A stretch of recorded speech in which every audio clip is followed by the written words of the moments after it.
जंगीशाही मामा के खबर दींदा हलो मोहम्मद शफीक जोखियो जी रिपोर्ट मुताबिक जंगीशाही यूसी कोहिस्तान 7 भाङे 4 जे चेयरमैन बाबू गुलाम मुस्तफ़ा जोखियो जी मेहरबानी से अॼु कोहिस्तान के गोठ सब्ज़ अली खान बिरोही में कुत्ता मार मुहिम जो आगाज़ यूसी क्लर्क अब्दुर्रहीम नारेजो जी निगरानी में किया वयो। ॻोठाणनि मुनीर बिरोही, रहीम बख्श बिरोही, परवेज़ अली बिरोही ऐं ॿियनि चेयरमैन जो शुक्रियो अदा कंदे चयो त चेयरमैन पाण मुरादू नोटिस वठी यूसी इंतज़ामिया के हिदायतूं ॾेई कुता मार मुहिम शुरू करे साराह जोॻो क़दम खयो आहे।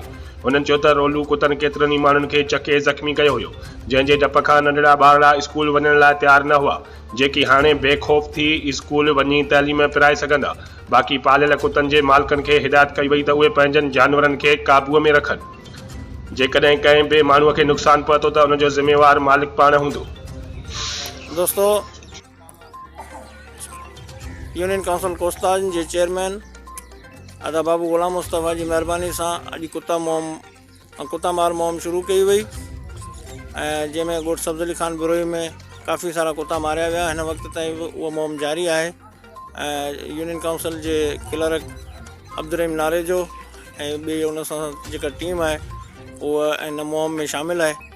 अॼु जेके भी कुत्ता मुआ आहिनि, काफ़ी सारा अञा कुत्ता आहिनि, उन्हनि खे मारण की कोशिश कई पई वञे।